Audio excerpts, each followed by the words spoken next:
Welcome to Your Pennsylvania Ancestors.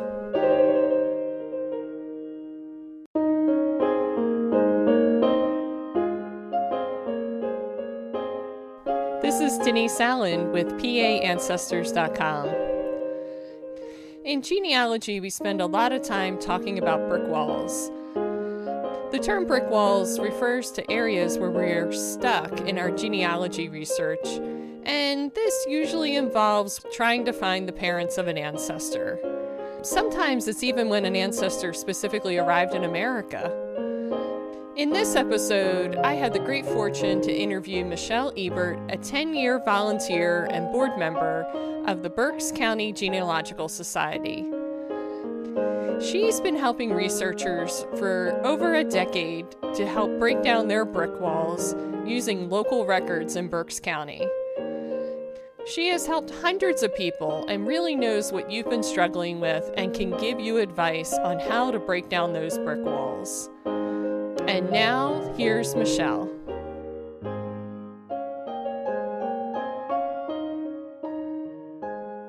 Michelle Ebert, welcome to the podcast. I am so excited that you are here.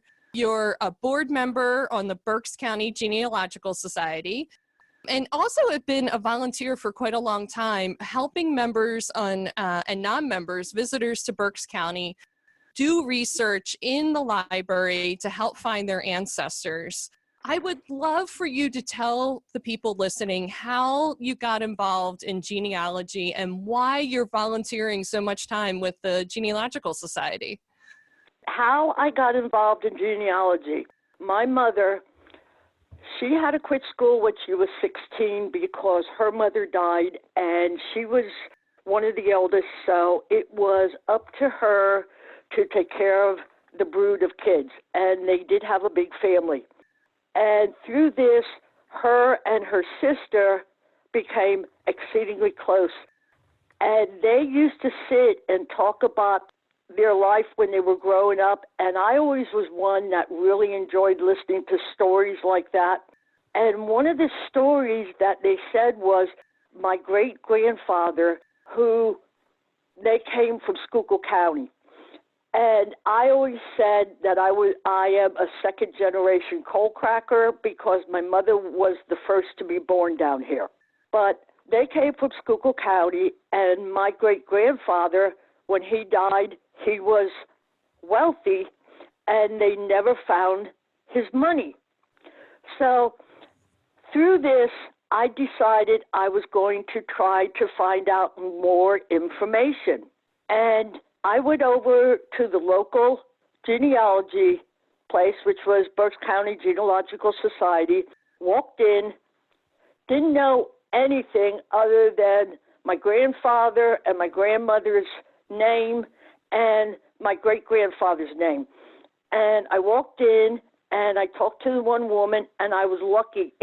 Their last name was Hefner, and they had a wealth of books on Hefner, and I started looking. And I found plenty of information on Hefners, but they were up at Schuylkill County, and there was no information. But that was my first look, and it became like the thrill of the hunt. It sure is. It sounded like you started with like these family stories as you listened to, and then it turns into like questions and mysteries. Like, well, what happened, right? Yes. Like, yeah. I love how you started like knowing nothing too and just walk in. Yes. And I'll tell you what, I tell a lot of people, listen to the family stories and don't just assume that they're not true, because most times there is at least a touch of history. Now, in my research, I was very lucky. The family stories that I got from the Schuylkill County branch and the people down here were very true, and they helped a lot in my research. So in terms of your research, I guess I'm trying to figure out how much help did you get from people today, right, and listening to stories and the people at the genealogical societies versus spending time on the internet doing searches? Like, what was more helpful to you? Okay, at the time I started genealogy, and that was probably 35 years ago, the computer was only starting to come into being, so everything was microfilm books. I had to do the regular old style research of that. Now, as times have gone on, definitely computer work, being able to access the records on the computer is definitely a big help. But you gotta research the old way too, because not every record is available on the computer.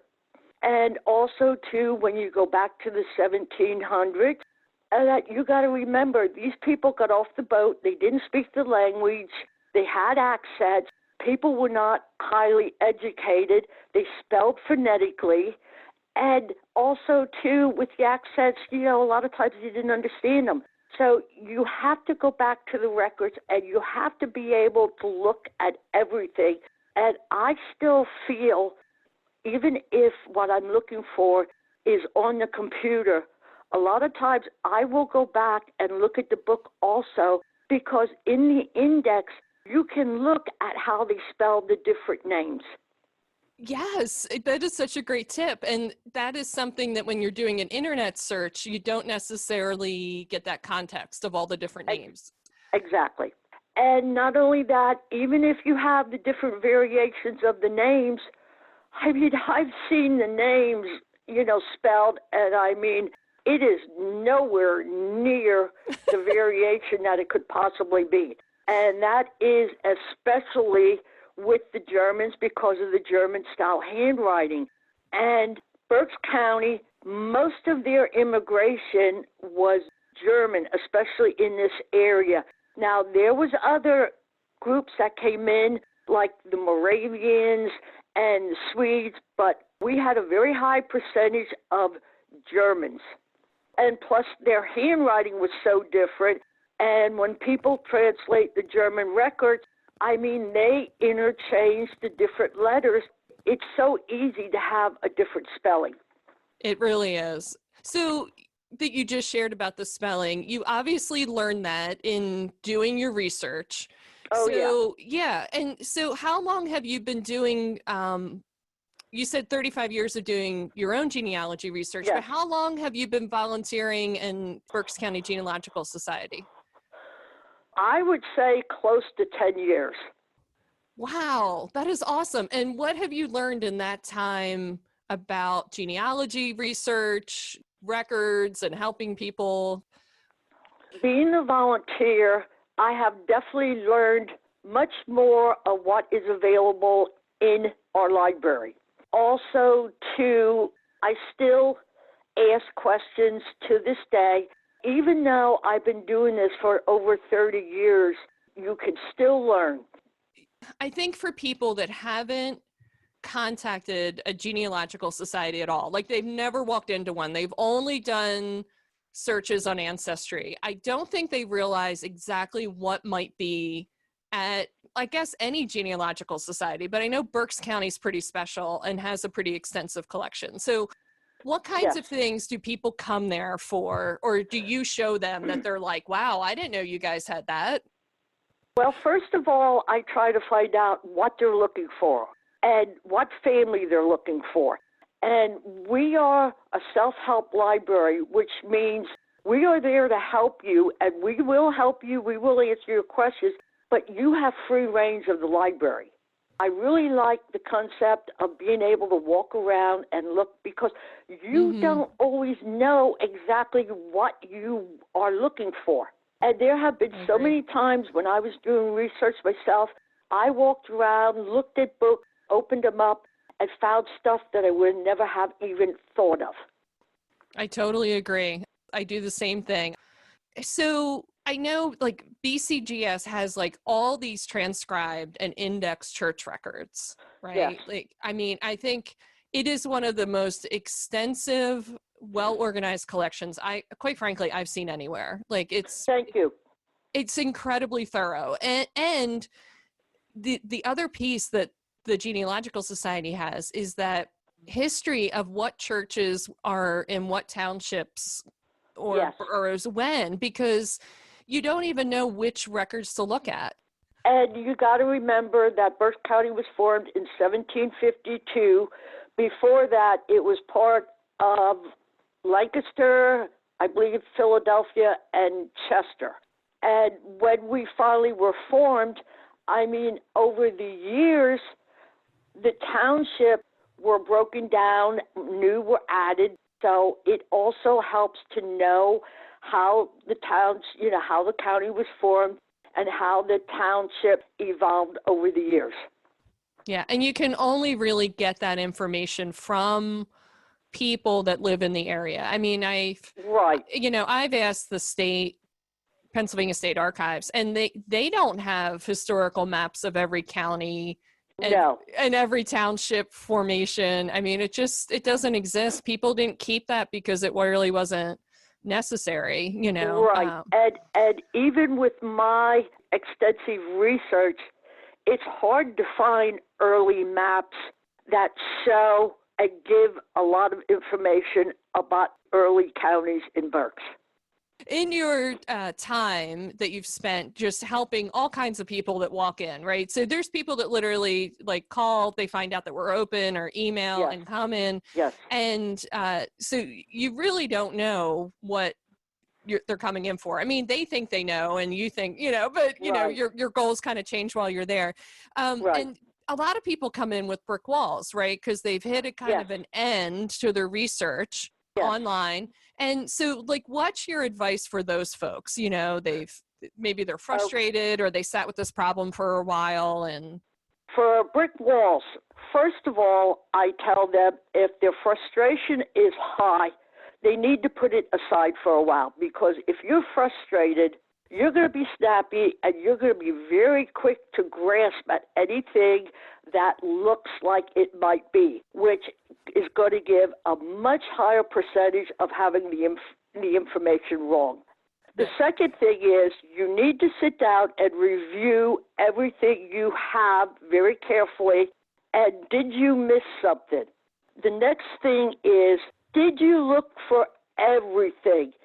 Even local histories, church records. And when I say church records, I mean you inspect the church records, you look at sponsors, because especially in the early church records, sponsors can tell you parents, their neighbors, people that are in the family, because most times when they sponsored, they either sponsored with immediate family or relatives. And also look for court records, look for wills, probate records, look for deeds. And I know a lot of people don't like to look at deeds because they're handwritten, they use legalese and that stuff, and the same way with the court records, but they are so important. After you do all that, sit down and talk with a person that is very knowledgeable in genealogy. They may be able to give you ideas where you can look after you exhausted, what you have in that. And the final thing is backdoor. And that is my term for when you can't find somebody, go to the siblings, the parents. I call it backdooring it. Investigate them. Investigate their life, because sometimes you could find a wealth of information from a sibling or grandparent or something like that, in the research that shed light on it in that. And I also tell people, too, that when you research it, if you see something that you think might be important, save it. And don't forget to cite your sources, because that's very important. And I learned that the hard way. I didn't cite my sources when I was first doing this, and then I wanted to go back and look at it and had to go through all the information all over again because I didn't cite my sources. To this day, when I'm in the library, if I'm helping someone, I tell them, make sure you cite your sources. Make a photograph of, the face page. And I explain to them why this is so important. Wow, that's great. That's great. I love your term backdoor too. I love that. Yes. Yep, that's a great term. I don't keep trying to go, through the front door necessarily Yes. and, go around the side. Yeah. You'd be amazed at how many people, they hit a brick door and they went through everything, and I sat down and talked to them and that stuff about this, and did you do this? And you'd be so surprised how many people don't want to look at deeds, don't want to look at court records, don't want to backdoor it, look at the relatives, and you got to be willing to put in, this extra work because, like I said earlier, it's the thrill of the hunt, and this is not always easy. And a lot of people do not realize in the 1700s and even in the 1800s, women are especially hard to find because they were property. They were property of their parents, and then they were property of their husband. And they were basically second-class citizens. Sad but true. I mean, for us as women, we don't like to think about that, but yes. Right. Well, it was the culture because back then it was women were protected and their main focus was to take care of the house and raise the family and help out their spouse or their parent. Yeah, that's true. I mean, just keep it in historical context. I get a little sometimes like, about the culture or the status of people different times. And I have to realize it's just the way it was then and it's not the way it is now, and exactly. Yeah. I didn't want to wind up the podcast without giving you a chance to share a favorite story or a research problem. I like this one because this touches on a lot of stuff that we talked about today. So the Stars, which lived in Schuylkill County, they were a German family. And their firstborn daughter was Elizabeth, and I had her name, her birth year, her parents' names, and the area she lived in.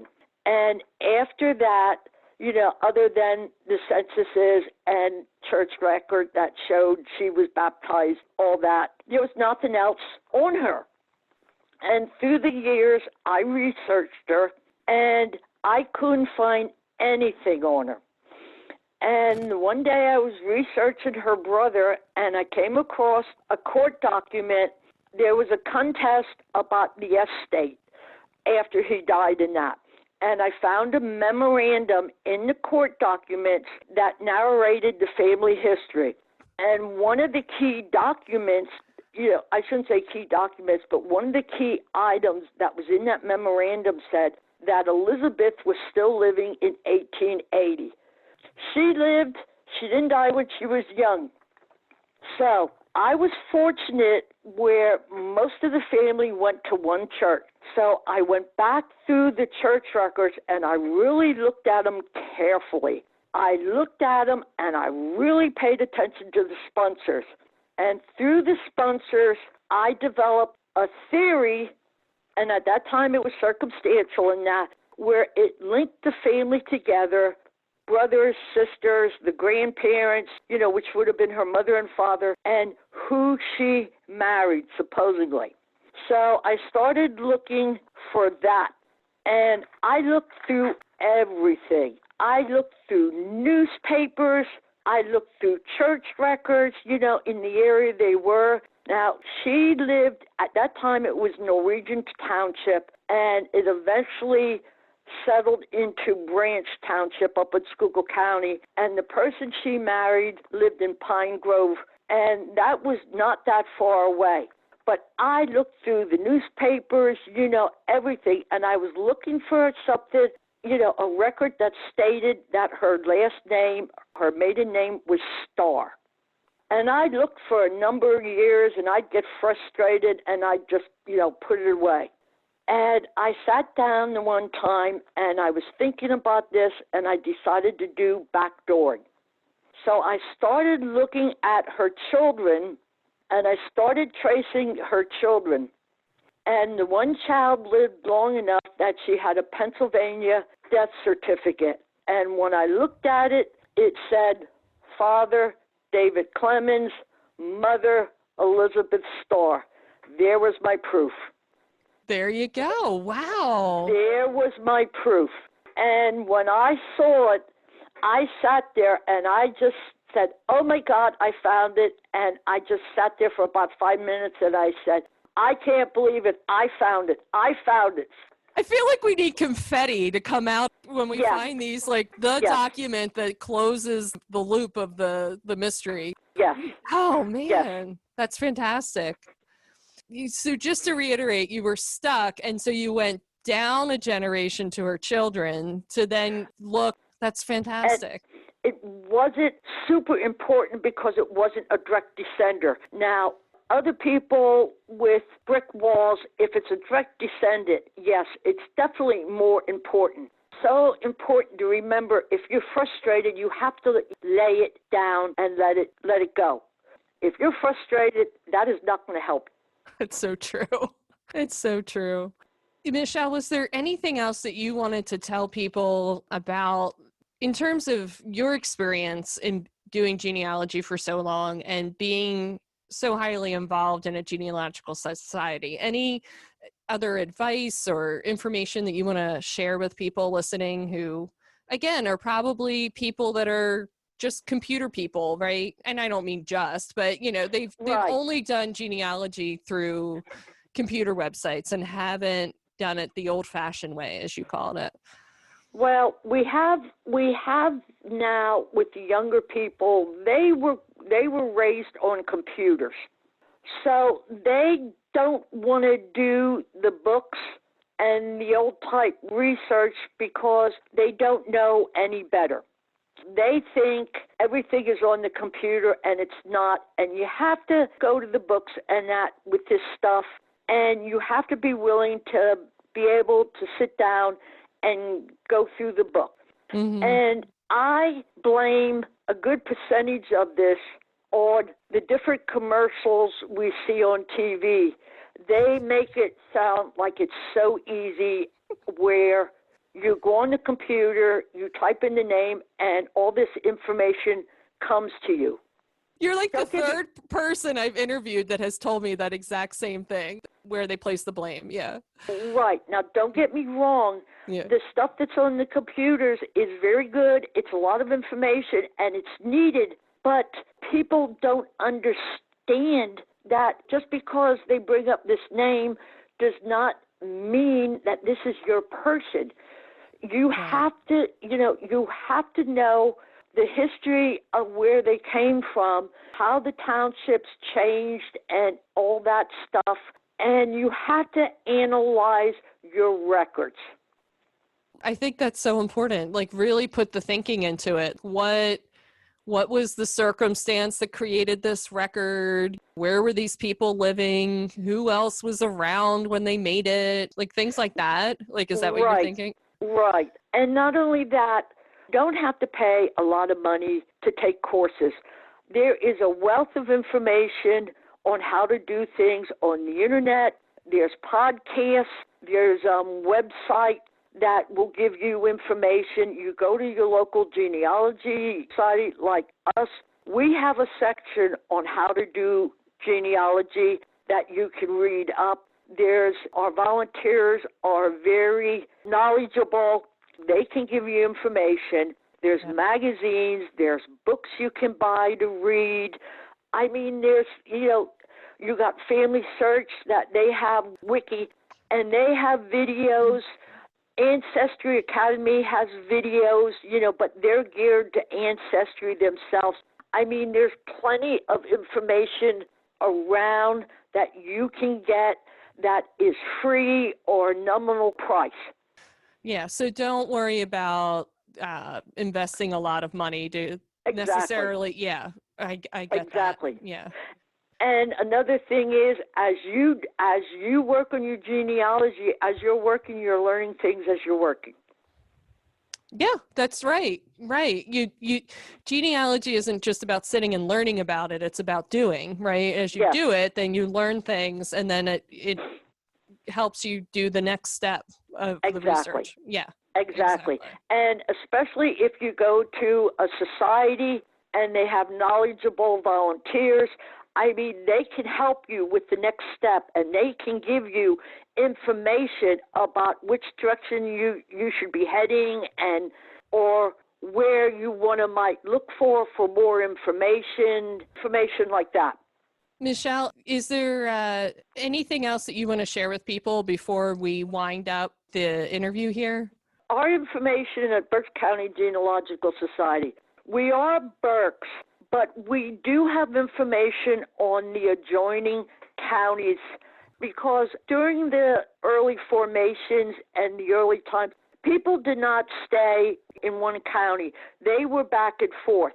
So you may find the links that you need in our society in that. We do have records on like Lebanon, Northumberland, Northampton, Lehigh, Schuylkill, Chester, Lancaster. And if you're looking and they may have went from Berks to Lancaster, or they came from Lancaster or Berks, you may find some information that you are looking for that will help link it together.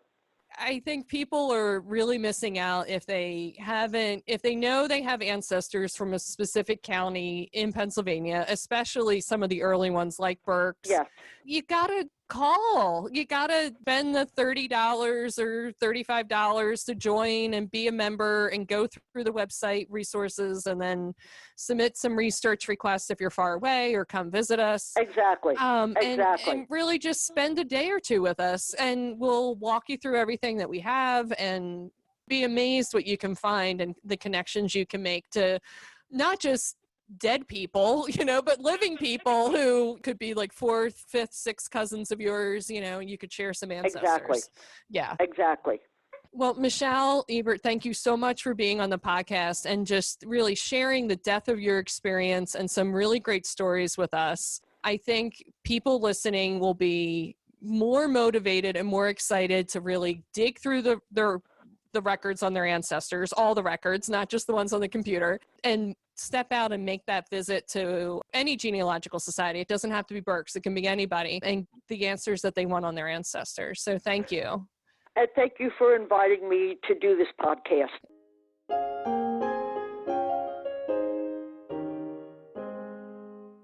I want to thank Michelle for spending some of her pandemic quarantine time with us to share how to break down brick walls.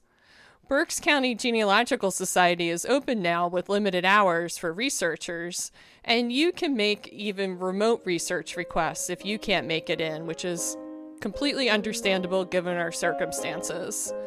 Pennsylvania also has local genealogical societies in every county of the state, and most are open for limited research right now.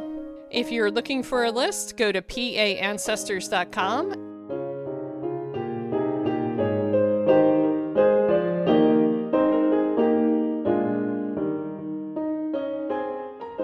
There are 2 more episodes of Season 2 of this podcast, and I look forward to you joining me for those. Have a suggestion for Season 3 and what you'd like to hear? Or maybe a question about genealogy research? Go to paancestors.com and you can click Leave a Question to record a question, or you can hit Contact Me and fill out a form the old-fashioned way and send me an email.